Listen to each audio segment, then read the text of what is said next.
allez bien. Alors, nous sommes vendredi, il est 15h33. Vous avez vu, j'ai changé mon fond d'écran. Voilà, je vous retrouve aujourd'hui pour faire un petit point budget, pour voir ensemble ce qui s'est passé dans mes enveloppes virtuelles. Vous savez qu'ici, on fonctionne à 100% en virtuel. Donc, on va essayer d'alléger le blabla, parce que je suis tellement bavarde à chaque fois quand je regarde mes vidéos, je me dis, mais Sandra, tais-toi. Voilà. Donc, la dernière fois, on s'est arrêté à un Leclerc d'Appoint. Donc, le 15 janvier, je me suis fait livrer par Intermarché. Donc, il y a une partie que j'ai pris sur mon budget alimentation et une autre que j'ai pris sur mon budget promotion. Vous connaissez un peu mon fonctionnement. Voilà, donc c'est la fameuse livraison où il y a eu un sac manquant. Ça a été tout un truc pour récupérer 3 packs de yaourt, mais j'ai récupéré mes packs de yaourt. Donc, je suis contente. Voilà, donc il me restait 100,72 €. Et puis le 17, là, j'ai fait les promotions à l'Intermarché. Donc ça concernait des couches, parce que vous savez que moi j'essaie vraiment de faire l'énorme stock au niveau des packs de couches.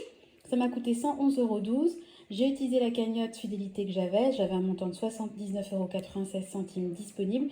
Et je me suis servi de mon épargne bébé pour faire le complément, puisque mon épargne bébé à la base, moi, j'avais mis l'argent de côté pour acheter en priorité le lait, parce que le lait, vous savez, premier, deuxième âge, le lait en poudre, moi, j'ai pas allaité. Ça coûte hyper cher. Donc, moi, je me faisais livrer par Amazon. Je sais pas si vous vous souvenez, je me faisais livrer par paquet de 6 boîtes. C'était moins cher qu'en magasin et je me servais de cette épargne petit à petit. Et puis, je voulais m'en servir pour le lait de croissance. Je vais vous montrer ce que j'utilise actuellement. Actuellement, je prends celui-là. C'est le lait de la marque Intermarché. Il est très très bien. Son seul défaut, c'est qu'il est toujours en rupture de stock. Voilà, il est beaucoup moins cher que les laits de marque. Puis le lait de croissance, vous savez ce que j'en pense. J'ai déjà donné mon avis là-dessus. Jusqu'à ses 18 mois, Nathan, il va rester en lait de croissance. Il a un très bon développement. Enfin, vraiment, j'enjolive pas le truc. Donc à 18 mois, il va passer au lait entier. Je pense que je lui prendrai du lait entier bio, par contre, pour lui. Ça sera un petit peu moins cher que le lait de croissance. À la base, je vais donc me servir de l'épargne bébé pour le lait de croissance, mais j'ai réussi à l'intégrer dans mon budget alimentation. Donc, écoutez, tant que je gagne, je joue. Par contre, je m'en suis servi pour acheter les couches, et puis on va continuer jusqu'à fin février. Alors, au niveau de l'utilisation de mes enveloppes. Donc, il y a exactement ce dont je vous ai parlé là. Le 17 janvier, j'ai pris de l'épargne bébé pour acheter, payer une partie des couches. Donc, sur mon épargne bébé, l'épargne de Nathan en fait, il me reste 577 €. Donc, je vous rappelle que moi, en fait, cette épargne-là, je l'ai faite sans aucune douleur, puisqu'en fait, j'ai juste mis de côté la prime à la naissance qu'on a eue de la part de la MSA et notre mutuelle nous a versé une prime d'à peu près 300 €. J'ai tout mis de côté sur un compte et je m'en sers pour acheter des choses pour le bébé. Le bébé qui grandit. Alors le 17, mon pauvre Clément, je vous en ai parlé, il a eu un panari au doigt, donc on l'a emmené chez le médecin. Alors le médecin d'habitude, vous voyez, on était déjà allé chez le médecin, c'était pour les vaccins de Nathan. En général, il nous facture 31,50 € la consultation. Mais là, en fait, comme il y a une petite intervention, c'est-à-dire qu'il a dû percer, on ne va pas rentrer dans les détails, mais il y a une petite intervention pour le panari. Donc, c'est pas 31,50, c'est 36,60 €. Enfin bon, toujours est-il que sur mon épargne avance sur frais concernant les rendez-vous médicaux, j'ai 137 €. C'est une épargne qui fluctue. Dès que je vais être remboursée, je vais remettre l'argent dessus. Enfin, vous connaissez mon fonctionnement. Je me suis servi aussi de l'épargne avance sur frais, même si je ne serai pas remboursée, pour payer la pharmacie. 7,50 € quand même.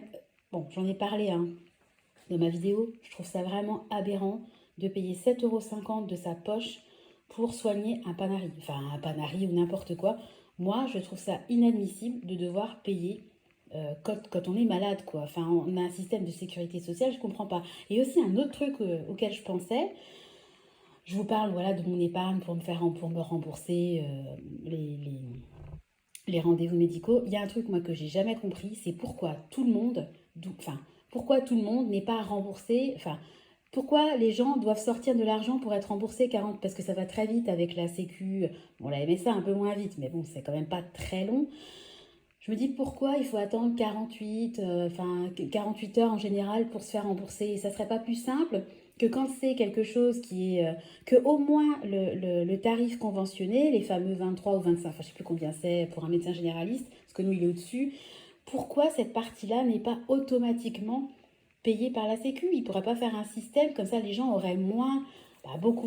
si c'est 25 euros le tarif conventionné, je dis peut-être une bêtise, quand il est à 31,50, j'aurais juste, entre guillemets, à payer 6 euros, à avancer 6,50 €. Je trouve que ça serait quand même mieux et je suis sûre qu'il y a des gens qui hésitent à aller se soigner parce qu'il faut avancer l'argent. Moi, je me souviens quand je travaillais dans une grande école voilà, et ben j'avais une nana, une nénette qui travaillait, elle était étudiante, mais elle était stagiaire de notre service. C'était rigolo. Elle était super malade. Je dis, mais va, prends-toi ton après-midi, va chez le médecin. Et ben la fille, elle n'allait pas chez le médecin parce qu'elle n'avait pas les thunes pour payer le médecin. Et ça arrive plus souvent qu'on le croit. Et c'est vrai que la population étudiante, on n'y pense pas souvent, mais ils sont souvent dans la galère, les pauvres. Bon, comme d'habitude, j'ai dévié du sujet, mais bon, j'aime bien exprimer mon cours, vous me connaissez. Alors, c'est pas daté dans le bon sens, mais le 16 janvier, ma maman à Carrefour m'a pris des couches, parce que ça y est, maintenant tout mon entourage a bien compris que je fais la chasse aux promos, donc elle m'a pris des couches, donc j'en ai eu pour 31,90 €. Je me suis servi de ma cagnotte bébé. Le 18, pareil, donc là c'est mon mari qui allait récupérer en sortant. En sortant? Non, c'était le lendemain, parce que quand il allait chez le médecin, il est allé à l'Intermarché pour...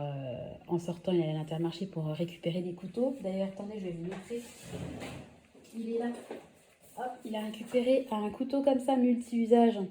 Voilà, ça se termine bientôt, la promotion avec les vignettes. Franchement, on en a eu pas mal, J'ai eu un gros couteau, un énorme couteau comme ça. J'en ai eu un plus petit. J'ai eu 4 couteaux. Et comme ça, j'en ai eu 2 au final. J'ai eu un gros comme ça, 4 couteaux à steak et puis un lot de 2 torchons. Donc ça valait vraiment le coup, parce qu'un gros couteau comme ça, vous payez 1 €. Franchement, il n'y a pas... Enfin, il n'y a rien à dire. Bon bref, tout ça pour dire qu'il avait oublié d'aller au drive récupérer mes yaourts. Donc il y est retourné le lendemain. Et ça tombait bien d'un autre côté puisqu'il m'a pris des couches. Voilà, donc ça m'a coûté 31,19 €. Ça m'a coûté plus, mais vous savez, je me suis servi de ma carte fidélité, mais il y a toujours quelque chose à payer de sa poche. Si on vous crédite 80% d'avantage carte, voilà, j'espère être claire. Et puis, donc le même jour, c'était un peu mon cadeau d'anniv, ma maman m'a repris des couches, elle m'en a pris 2 paquets cette fois-ci, mais je n'ai eu à payer que 12,76 € parce que cette fois-ci, ma maman a gardé l'argent sur sa carte fidélité et elle m'a juste fait payer la différence. Donc il me reste 500 € sur mon compte bébé, donc il me reste quand même une très jolie somme, donc je me dis, jusqu'à fin février, si je peux encore, entre guillemets, avoir des couches, parce que les produits de beauté, j'en ai plus besoin. Les produits d'entretien, si je peux avoir des pastilles de lave-vaisselle, 2-3 bidons de lessive en plus, je ne vais pas cracher dessus, mais je vais vraiment mettre l'accent, si possible, en fonction des stocks, sur les couches. Et au niveau des autres dépenses, donc, je me suis acheté sur le site d'Amazon un mascara, donc il m'a coûté 3 €, il était vraiment pas cher. Et il était hyper bien noté. Ça fait des mois que je vois ce mascara et je lutte pour pas l'acheter. Et puis qu'est-ce que j'ai fait? Je l'ai acheté. Donc c'est un mascara qui apparemment, selon les commentaires des acheteurs, faisait vraiment des cils de biche, vraiment incroyable, le volume, la longueur, etc. Donc qu'est-ce qu'elle a fait, la Sandra? Elle s'est laissée embarquer dans l'affaire. Donc j'ai reçu mon mascara. Nul, zéro, vraiment je suis... je vais pas le renvoyer parce que voilà, en fait, en résumé, j'ai eu un mascara que j'avais eu gratos lors d'une commande chez Yves Rocher. Il est aussi bien, voire mieux que le mascara là que j'ai acheté. Je comprends pas pourquoi les gens ont plébiscité ce mascara là. Je vous mettrai une petite bulle, vraiment, ou alors c'est moi qui ai des cils qui ne réagissent pas au mascara. Mais alors vraiment, grosse déception. Parce que ça s'est entendu à ma voix. Le 15, j'ai fait une commande chez Temu. Qu'est-ce que j'ai commandé? De toute façon, je vous ferai une ouverture de colis. Oh punaise, je sais plus ce que j'ai commandé. Mais pareil, j'ai commandé que des trucs utiles. Moi, je commande pas de bijoux, de maquillage. Enfin, quand je passe des commandes chez Temu, c'est vraiment des trucs, voilà, de l'aide à la pâtisserie, des trucs du quotidien. Alors, le 16, qu'est-ce qu'elle a fait, la Sandra? Elle a fait un recommandé à la MSA. Puisque là, moi, je vous savez que je suis en congé parental. Et votre congé parental, alors on va éviter le dossier, le sujet Macron avec le congé de naissance parce que j'ai pas envie de remonter en pression. Je suis en congé parental ancienne version. Donc j'avais droit à 24 mois, mais de ces 24 mois, on vous retire déjà votre congé maternité, qui avait duré 6 mois puisque j'ai 3 enfants. Donc j'ai droit à 18 mois de congé parental. Et vous ne pouvez pas, que ça soit 6 mois, enfin que ça soit 1 an ou 3 ans, vous ne pouvez pas prendre 3 ans d'office, c'est par période d'1 an maxi. Donc j'arrive à la fin de mes 1 an, mais moi je veux prolonger mon congé parental. Donc la MSA m'a envoyé un courrier il y a un bon petit moment pour me demander si je voulais prolonger, etc. Donc c'est un courrier tout simple à renvoyer. Donc j'ai répondu. Donc il faut aller sur la MSA. C'est vraiment un chemin pas du tout intuitif. Il faut aller dans déclaration de situation, que ça n'a rien à voir avec la prépare. Bon, bref, je mets mon document en ligne, puis je leur dis merci de machin. Donc vous recevez un accusé réception de votre document. Alors bon, j'ai pas de réponse. Donc quelques jours après, je me reconnecte sur le site de la MSA. Et alors là où avant, je pouvais voir l'historique de mes mails, j'avais dans l'onglet messagerie, je voyais l'historique des échanges. Je ne le vois plus. Donc je n'ai plus trace, en fait, si vous voulez, du document que j'ai envoyé. J'en parle à mon mari, je dis mais je suis sûre que je l'ai envoyé, etc. Et je vais dans notre ordi perso et je vois bien que j'avais scanné le document. J'ai même marqué sur le document envoyé à la MSA le temps. Donc je sais très bien que je l'ai envoyé. Pas grave. Donc on le renvoie une deuxième fois via le site, quoi. Et rebelote, je ne vois toujours pas le document que j'ai envoyé. Par contre, je reçois bien un récépissé comme quoi on a bien reçu votre document. Bon, j'envoie donc Donc j'ai envoyé 2 fois le document et ensuite j'envoie un message. Je vous ai envoyé ma demande de prolongation de la prépare. Pouvez-vous bien confirmer que vous avez reçu le document afin que ce soit bien pris en charge puis que je ne me retrouve pas encore avec ah ben on n'a pas eu votre document, ben on a arrêté, on pensait que vous ne vouliez pas. Parce qu'à chaque fois avec la MSA, je suis désolée de critiquer la MSA, j'aimerais bien que ça se passe bien, mais ça se passe jamais bien. Donc j'en ai marre. Donc qu'est-ce que j'ai fait? J'ai payé 7,80 € pour faire un recommandé. Donc moi j'ai fait le recommandé en ligne parce que quand vous envoyez un recommandé à la poste, vous n'avez pas, évidemment vous avez votre suivi, etc. Vous pouvez le faire sur la borne où là c'est bien parce qu'il vous envoie sur votre mail l'accusé de réception, mais vous n'avez pas en fait la preuve du courrier, du contenu du courrier. Alors que quand vous faites un recommandé en ligne, évidemment vous avez la date d'envoi, la date, l'accusé de réception du recommandé, mais vous avez aussi une preuve de la contenance de votre courrier, de ce que vous avez écrit. Donc ils ne peuvent pas vous dire ah bah non, vous nous avez envoyé un courrier. Enfin, des fois les gens ils sont tellement de mauvaise foi. J'ai préféré payer un tout petit peu plus cher qu'en allant à la poste, mais au moins déjà j'ai le truc qui arrive en temps réel sur mon adresse mail. J'attends pas de recevoir le petit feuillet dans ma boîte aux lettres. S'il pleut, des fois c'est mal écrit. Vous voyez, les gens ils écrivent. Enfin, moi je suis la première à mal écrire, mais des fois c'est illisible. Là je me dis au moins c'est pas illisible, c'est par internet, donc ce sont des lettres capitales, et j'ai le contenu de mon courrier. Donc là, vraiment, on ne peut pas me dire je n'ai pas reçu votre demande de prolongation. Donc ça m'énerve vraiment parce que pour moi, c'est vraiment 7,80 € dans le vent parce que j'ai fait 2 envois en ligne. J'ai fait un mail, j'ai jamais eu de réponse. Et on est le combien? On est le 19 janvier. Oh, je vous mettrai une bulle. Je ne sais plus quand est-ce que j'ai envoyé le premier document, mais ça fait un sacré bout de temps que je l'ai envoyé, quoi. Bon, bref, mon congé parental se termine au 22 février. Donc, vous allez me dire, j'ai de la marge. Mais en général, il faut quand même dire 1 mois à l'avance ce que vous voulez faire par la suite. Donc, moi, j'étais largement dans les délais. Sauf que maintenant, je me retrouve pile poil dans les délais, quoi. Je l'ai envoyé le 16. Donc là, on est le 19. J'ai toujours pas, parce que je suis allée tout à l'heure regarder sur le site de la Poste, j'ai toujours pas l'accusé de réception. Donc, de toute façon, ça arrivera avant le 22, évidemment. Mais bon, c'est lourdane, quoi. Enfin, ça arrivera avant le 22, j'en sais rien, parce qu'on est vendredi. On est le 19, samedi 20, dimanche 21. Ouais, ça arrivera vraiment pile poil, quoi. Enfin bon, bref, de toute façon, j'ai la preuve que c'est parti, donc il n'y a pas de souci. Donc, le 19, mon mari est allé acheter du pain chez Marie Blachère. Alors là, il y a une petite erreur, en fait. C'est pas 9,90, mais parce qu'il était censé aller acheter du pain. Donc moi, par anticipation, j'ai noté 9,90, mais il m'a fait la surprise, il m'a amené du flan, parce que moi, j'adore le flan, c'est ce que je préfère en pâtisserie. Et par contre, là, c'était trop bien, parce que les 12 baguettes chez Blachère, ça coûte 9,90. Et le flan, il coûtait 12,50 €, il m'a dit, je crois. La fille, elle s'est plantée, et on a payé 16,20 €. Je crois qu'elle a compté 4 baguettes au lieu de 12. Enfin, je sais pas quoi, il y a eu un micmac. Donc, c'est pas 9,90, c'est 16. Enfin bon, ça va pas changer grand-chose, hein. Il y a 6 € d'écart. Allez, je serai à 24. Voilà, c'est pas grave. Voilà, hop, voilà. Et puis enfin, j'ai passé une commande auprès d'Amazon. Alors, vous allez me dire que j'aurais pu le passer sur mon épargne bébé, hein, parce que ça concerne clairement Nathan. J'ai commandé 2 gros bidons d'1 litre de liniment. Donc, le gros bidon de liniment est... Attendez, je vais vous montrer, parce que j'en ai dans la cuisine aussi. Parce que comme Nathan met des couches le matin, quand il arrive dans la cuisine, il enlève sa couche, et voilà, hein. Vous savez tout. Voilà, donc c'est cette marque-là, Natessence Bio. Voilà. Et c'est 1 litre. Et c'est vraiment super intéressant parce que si vous utilisez du liniment, vous savez que le liniment, bon après on peut le fabriquer soi-même, hein, mais moi l'eau de chaud, tout ça, je suis pas à l'aise avec ça. Vous savez que le liniment, c'est pas donné du tout. Et le petit flacon de 150 millilitres, vous avez vite fait de le payer 4-5 euros. Donc 9 € 1 litre, c'est vraiment le bon plan. Donc bah, souvent je commande par 2 et puis je me fais mon petit stock de liniment parce que 1 litre de liniment, ça vous dure quand même un sacré bout de temps. Donc, bah, il me restait 30 €, mais au final, il me reste 24-25 €. Bon, voilà, pour mon budget autres dépenses de janvier.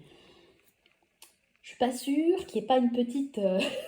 Je suis pas sûre de ne pas être entre guillemets à découvert. Bon, je serai jamais à découvert parce que j'ai pas un compte à zéro, vous le savez, mais je suis pas sûre de pouvoir tenir jusqu'à la fin du mois avec 25 €. Mais bon, écoutez, l'espoir fait vivre. Alors, on va faire le défi des 2 €. Donc, une dépense égale 2 € mis de côté. Donc, 2 dépenses. Attendez. Donc, en alimentation, 3, 4, 5, 6, 7 et 8. Voilà.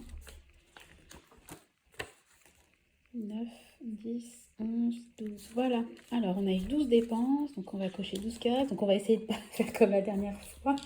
Je suis passée de 16 à 18. J'ai oublié le 17. Allez, 1, 2, 3, 4, 5, 6, 7, 8, 9, 10, 11, 12. La dernière fois, je m'étais trompée, mais j'avais rectifié, hein. Donc, on est à 60 €.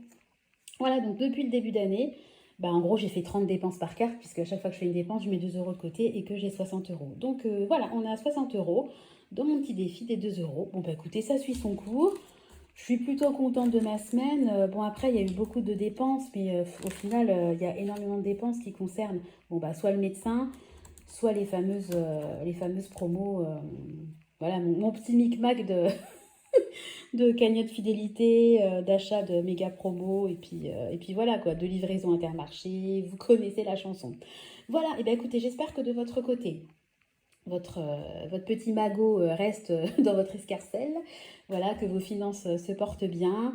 Bah ici, écoutez, hein, on va essayer de terminer le mois gentiment, sans heurts.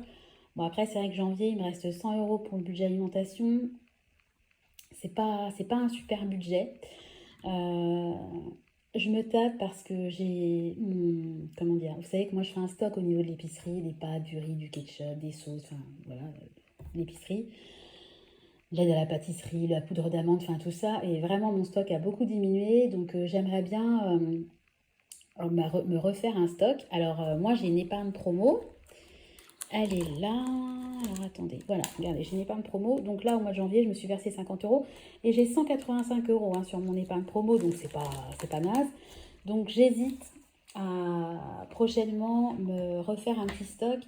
Et puis avec le stock, bah, comme je vais forcément avoir, je sais pas moi, de la purée en sachet, des choses que je n'ai plus, bah, si je fais mon stock pour fin janvier, je pourrais me servir un petit peu de mon stock et puis faire en sorte que les 100 € qui me restent sur mon budget mensuel soient suffisants. Je ne suis pas certaine d'être claire, mais bon, dans tous les cas, je ne vais pas tarder à refaire mon stock. Et puis mon stock, je ne sais pas, est-ce que je vais le faire avec la cagnotte que j'ai sur Carrefour ou pas? Parce que la semaine prochaine, le week-end, je vais fêter mon anniversaire avec ma famille. Donc j'envisage de faire une blanquette de dinde en plat principal.